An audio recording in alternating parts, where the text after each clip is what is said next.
Ndabasuhuje nibwo tubana iminsi yose. Amazina yanjye nitwa Himbaza Claude. Tuje mu mwanya w'ijambo ry'Imana. Murabizi ko iyi channel ya Himbaza Claude tunyuzaho ibiganiro by'Imana, indirimbo z'Imana ndetse tukanyuzaho n'ijambo ry'Imana. Ndabakiriye rero mwebwe abari mu Rwanda, inshuti zacu ziri hano mu misozi igize iki gihugu dutuye, ndabakiriye mwebwe mwese. Abaturanyi bari muri Tanzania, Congo, Uganda, Burundi, namwe turabakiriye hano kuri channel ya Himbaza Claude. N'abandi inshuti zacu bari hirya no hino i Burayi, muri Afurika, mu bihugu biri kure y'u Rwanda, namwe mwese turabakiriye. Tuje mu ijambo ry'Imana. Uyu mwanya ni umwanya w'ijambo ry'Imana. Bose Imana ibaho umugisha. Reka dutangire dusenga. Turagushimiye Uwiteka Imana Nyiringabo, wakoze kuturinda, wakoze kubana natwe, icyubahiro n'ikibi cyawe. Uyu mwanya tujemo ni umwanya wo kuvuga ijambo ryawe, kandi twamenye neza tudashidikanya ko ijambo ryawe rikiza, ijambo ryawe rirahuhora, ijambo ryawe ni ubuzima. Turasenze kugira ngo ari twebwe tugiye kubivuga ijambo ryawe ridukize kandi riduha ubuzima. Dusengeye n'abazumva iri jambo ryawe tugiye kumva, tugiye kuvuga. Turasenze kugira ngo nabo iri jambo rizabakize kandi rizabaha ubuzima. Tubisenze twizeye mu izina rya Yesu, amen. Uyu munsi tugiye gusoma ijambo ry'Imana. Turasanga mu gitabo cya Danieli. Turasoma ibice bitatu, turahera ku murongo wa 16. Reka dusome mu izina rya Yesu. Sadraka na Meshaki na Abedenego basubiza umwami bati, Nebukadinezari, nta mpamvu ituma tugusubiza iryo jambo. Niba ari byo Imana yacu dukorera ibasha kudukiza mu itanura ry'umuriro ugurumana, kandi izadukiza ukuboko kwawe Nyagasani. Ariko naho itadukiza Nyagasani, umenye ko tutari bukorere imana zawe, habe no kuramya icyo gishushanyo cy'izahabu wabaje wakoze. Nuko abo bagabo batatu, Sadraka na Meshaki na Abedenego, bagwa mu itanura ry'umuriro ugurumana hagati. Uko bakaboshywe, uwo mwanya umwami Nebukadinezari aratangara, ahagurutswa n'ingoga, abaza abajyanama be ati, harya ntitwajugunyemo mu muriro abantu baboshywe? Baramusubiza bati, ni koko Nyagasani.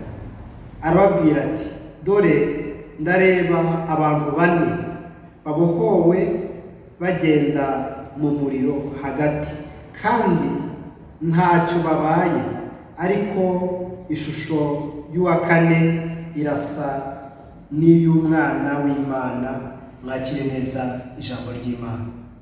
Tumaze gusoma ijambo ry'Imana ryiza, nkuko natangiye mbibabwira, nababwiye ngo ijambo ry'Imana ni ubuzima. Iri jambo ry'Imana mureba, ubu ni ubuzima, iyi ni imibereho. Ubu ni ubuzima, iyi ni imibereho. Ahangaha iyo wizeye iri jambo ry'Imana, ugira ubuzima, ugira imibereho, kandi uba ufite n'ubugingo. Uhereye kera kose kuri ba sogokuru batubanjirije, bizeye Imana kandi bizeye iri jambo ry'Imana, byabahaye ubuzima, byabahaye imibereho. Umutwe cyangwa se titire nahaye iri jambo ry'Imana, navuze ngo wowe turi kumwe muri uyu mwanya w'ijambo ry'Imana ugomba kuba umuntu udasanzwe. Iyo uri umuntu udasanzwe, ukora ibidasanzwe, ibikorwa byawe biba bidasanzwe kandi biba binyuranye, cyangwa se imyanzuro ufata ibinyuranye n'iy'abandi bantu bafata. Aba bagabo batatu bari mu gihugu cy'amahanga, bari abanyagano, bagombaga kugendera ku mabwiriza n'amategeko y'icyo gihugu, ariko ntabwo ariko byagenze. Saduraka na Meshaki na Abedenego bo bari abagabo badasanzwe. Niyo mpamvu muri kiriya gihe bakoze ibintu bidasanzwe. Ibintu bakoze nta muntu n'umwe watekerezaga ko babikora, ariko barabikoze kuko bari badasanzwe. Nawe turi kumwe muri uyu mwanya w'ijambo ry'Imana, ugomba kuba udasanzwe, kuko iyo uri umuntu udasanzwe ukora ibidasanzwe, ukora ibintu bitandukanye n'ibya bagenzi bawe, mu buryo bwo kubaha Imana, mu buryo bwo gukiranuka, mu buryo bwo gusenga. Iyo uri umuntu udasanzwe ukora ibintu bitandukanye n'ibya bagenzi bawe. Nibyo byabaye kuri Saduraka na Meshaki na Abedenego. Umwami yakoze igishushanyo, arangije atanga itegeko, aravuga ngo mu gihugu hose umuntu utarasenga, umuntu utararamya, umuntu utarapfukamira igishushanyo nabaje, ndi bumwice, umuryango we ndamwica, n'abamukomokaho bose n'abakomokaho bose ndi bubice. Nuko Nebukadinezari yari yavuze. Ariko ntabwo yari azi ko mu gihugu cye hari abagabo batatu batemerewe gupfukamira izindi mana kereka Uwiteka, Imana yo mu ijuru. Saduraka na Meshaki na Abedenego bumva icyifuzo cy'umwami, kandi bari abanyagano, nta kundi bari kubigenza. Ubundi ari muri kino gihe wowe wakabigenje gute? Wowe turi kumwe muri uyu mwanya w'ijambo ry'Imana, wabigenza gute? Kameramani wabigenza gute? Ari nkawe bakakubwira ngo ugomba gupfukamira igishushanyo umwami yabaje, wabigenza gute? Wowe turi kumwe muri uyu mwanya w'ijambo ry'Imana, waba uri muri Kigali, uri mu ntara, uri mu karere, cyangwa se uri hanze y'igihugu, wabigenza gute umwami w'igihugu urimo akubwiye ngo urapfukamira iki gishushanyo nabaje? Nebukadinezari aravuga ngo utarabikora ndamwica. Ariko hari abagabo bari badasanzwe ndetse bakoraga ibidasanzwe mu mwanya cyangwa se mu gihe bari barimo. Saduraka na Meshaki na Abedenego baravuga ngo nta tegeko rihari ryavuye mu ijuru riratwemerera gupfukamira iki gishushanyo umwami yabaje. Imana dukorera ntabwo yadutangarije, ntabwo yaduhaye itegeko ryo gupfukamira iki gishushanyo umwami yabaje. Bibi bibazo rero, muri icyo gihe ngo havuze amabubura, havuga amasambuka, havuzwa imyirongi n'inanga, ngo abantu bose babyumvise ngo bikubita hasi baramya igishushanyo umwami yari yakoze. Ariko Saduraka na Meshaki na Abedenego bo basigara bahagaze.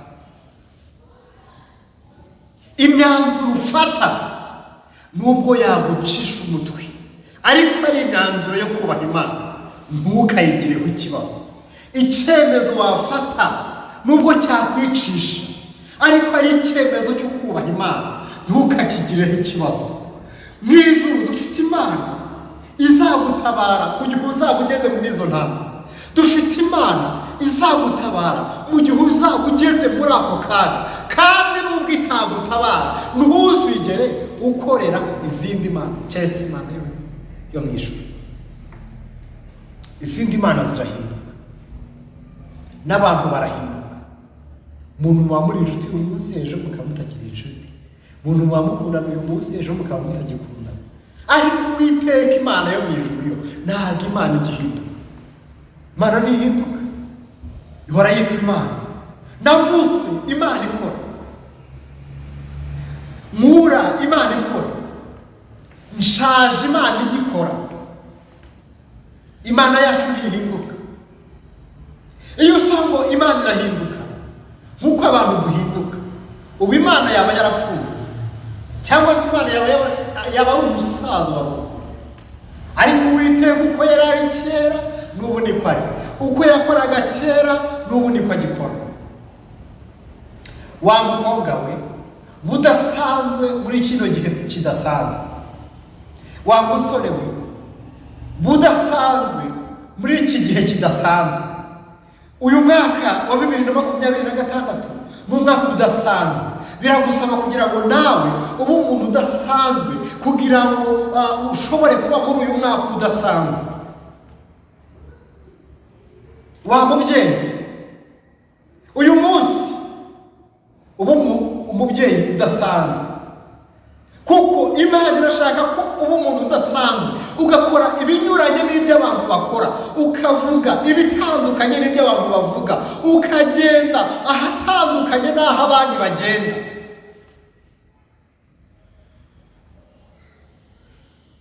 Nuba umuntu udasanzwe uzashobora kunesha ibyaha, kuko abasanzwe birabatsinda, abasanzwe barabikora. Ariko iyo uri umuntu udasanzwe uranesha, kuko uguha kunesha ni Uwiteka. Kugira ngo rero Imana iguhe kunesha ni uko uba uri umuntu udasanzwe, ukitwara bidasanzwe, ugakora mu buryo budasanzwe. Imana iguha kunesha mu izina rya Yesu. 2026 Imana iragushaka kuba umuntu udasanzwe. Haleluya, haleluya. Imana ikeneye kuba umuntu udasanzwe. Nuko Nebukadinezari atanga itegeko, bafata Sadraka na Meshaki na Abedenego babajugunya mu itanura ry'umuriro. Iri jambo ry'Imana iri mubona, iri ni ijambo iyo uryize ubu ni ubuzima. Iyi ni imibereho, iyi ni imibereho, ni imibereho, ni imibereho. Yesu ashimwe cyane. Nebukadinezari ntabwo yari azi ko aba bahungu bibitseho ijambo ry'Imana, ntabwo yari azi ko aba bahungu bibitseho ijambo, ntabwo yari azi yuko basomye. Ariko Sadraka, Meshaki na Abedenego bari barasomye. Muri kino gitabo iki harimo ijambo rivuga ngo ujye usenga Imana imwe. Niko abakatolike bavuga, ujye usenga Imana imwe, ntukagire izindi mana mu maso y'Imana, ntukagire ibindi bishushanyo uramya mu maso y'Imana, ntukagire izindi mana upfukamira, ujye upfukamira Uwiteka wenyine, Imana yo mu ijuru. Sadraka na Meshaki na Abedenego iryo jambo bari barifite. Nebukadinezari ntabwo yari abizi, nawe ntabwo umuntu yamurenganya. Ariko reka mbabwire ikintu cyabaye. Nebukadinezari yarategetse, aravuga ngo ufate Sadraka, Meshaki na Abedenego mujugunye mu itanura ry'umuriro. Imana iba yabibonye. Reka mubwire, akarengane bari bagiye gukorerwa Imana yarakabonye. Ihohoterwa bari bagiye gukorerwa Imana yararibonye. Ituma Kristo iravuga ngo genda unkirize bariya bantu, genda untabarire bariya bantu. Yesu aba yahageze. Nebukadinezari yikoza hirya yikoza hino biramuyobera. Yesu ashimwe cyane. Haleluya. Yesu igihe Nebukadinezari yavugaga ngo umucane umuriro, Yesu yari awurimo. Igihe Nebukadinezari yavugaga ngo mwenyegeze itanura, Yesu yari arimo. Ngo bafata Sadraka na Meshaki na Abedenego ngo babajugunya mu itanura ry'umuriro. Ngo babajugunyamo bahambiriye amaboko n'amaguru. Ariko marayika w'Imana, umwami Yesu arabahambura. Ngo Nebukadinezari yitegereje, ngabonamo abagabo batatu ngo bagenda mu muriro, ngo ariko arebye neza ngabona harimo umugabo wa kane. Uwo mugabo wa kane ngo yaragaragaraga cyane, ngo nta muntu n'umwe utaramubona, ngo Nebukadinezari ngo agira ikibazo, ngaravuga ngo ko twajugunyemo abagabo batatu ngo none uyu mugabo wa kane avuye, ariko ngo arebye neza ngarabitegereza, ngaravuga ngo umugabo wa kane ngarasa n'umwana w'intama w'Imana. Haleluya! Aravuga ngo umugabo wa kane ngarasa n'umwana w'intama w'Imana, ngo watandukanye na Sadraki na Meshaki na Abedenego. Haravuga ngo arasa n'umwana w'intama w'Imana. Imana itugirire neza. Muri iyo minsi Nebukadinezari ahishurirwa Kristo Yesu atari yaza mu isi. Nebukadinezari yabonye yagize iyereko, aravuga ngo uyu muntu tubonyemo ntasanzwe, uyu ni Kristo, ni umwana w'Imana. Yamuhishuriwe Yesu ataraza mu isi. Mu bantu bagize amahirwe yo kubona Kristo na Nebukadinezari nawe arimo. Arategeka babakura mu muriro, arategeka barabasohora. Nuko Nebukadinezari atanga itegeko, aravuga ngo mu gihugu cyane umuntu utazakorera Imana ya Sadraki na Meshaki na Abedenego azajugunywe mu itanura ry'umuriro, urugo rwe ruzatemagurwe ruzaba icyavu, kubera ko aba bagabo babaye abagabo badasanzwe muri kiriya gihe kitari kidasanzwe. Cyari igihe kidasanzwe ariko bakoze na ibintu bidasanzwe. Inshuti yanjye, akarengane ushaka gukorerwa Yesu ari kukabona. Uburyo Satani ari kugucunaguza Yesu ari kubibona. Uburyo uburwayi buri kugukubita hirya no hino Yesu ari kubibona. Humura wigira ikibazo. Yesu nubwo utari kumubona amaso ku maso, ariko ahagaze mu kibazo cyawe. Yesu ahagaze ku burwayi bwawe. Yesu ahagaze ku madeni ufite. Yesu ahagaze mu ntambaro urimo kurwana. Ntugire ikibazo, izo ntambara ntago zizagutsinda, ahubwo intsinzi bizarangira ibaye yawe. Ntugire ikibazo, ubwo burwayi urwaye ntabwo ari ubwo kukwica, ahubwo ni ubwo kugira ngo uguheshe izina ry'Uwiteka icyubahiro. Tugiye kwinjira mu mwanya wo gusenga Imana. Tugiye kwinjira mu mwanya wo gusenga Imana. Ibyo biguteye ubwoba, ibyo bigutinyishije, ibyo bitumye urara udasinziriye, ibyo bikubujije amahoro, Yesu abihagazemo. Niki kiguteye ubwoba? Wa mukobwa we, niki kiguteye ubwoba?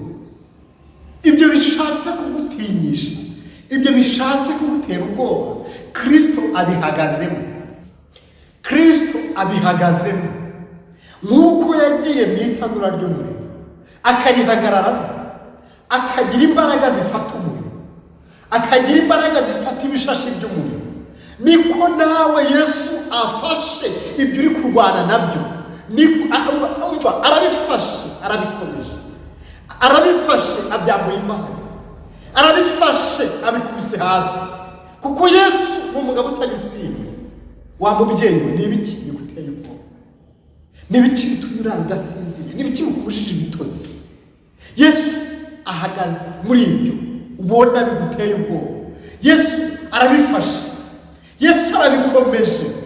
Haleluya! Yesu arabikomeje. Niki kiguteye ubwoba? No. Wowe turi kumwe muri umwanya w'ijambo ry'Imana. Ndagira ngo mbwire ngo Yesu yaranesheje. Yatsinze urupfu, atsinda kuzimu, atsinda na Satani. Ngo ijambo riravuga ngo yasize amuboshye, amubohera ikuzimu. Nubwo ubona ari kugukangisha utuntu tw'udutero shuma, ariko Yesu arashoboye. Tugiye gusenga Imana. Wa mupapa we, niki kiguteye ubwoba? Yesu yaratsinze.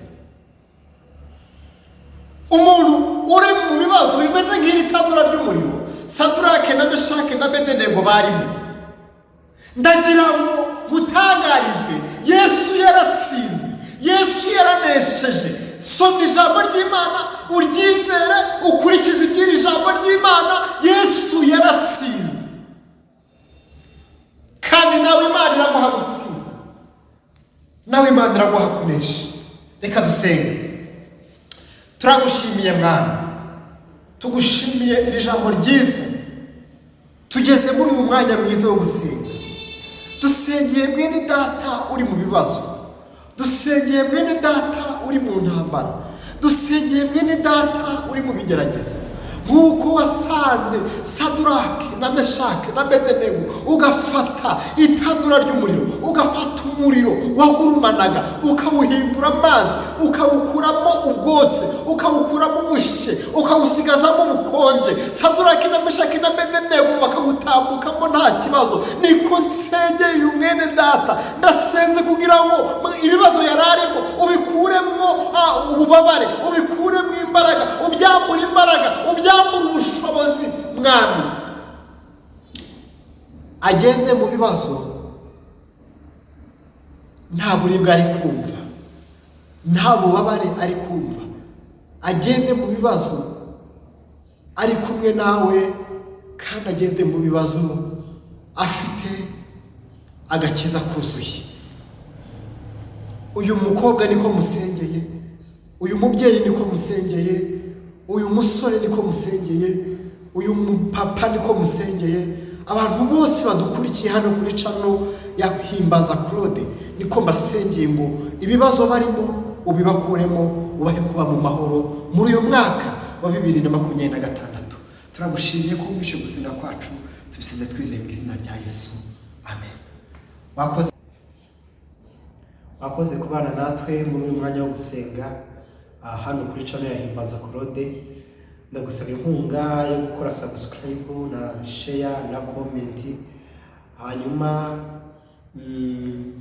iyi video nyine gibuza uyisharinge nk'abantu babiri bonyine, uraba ushyigikiye umurimo w'Imana hano kuri channel ya Himbaza Claude.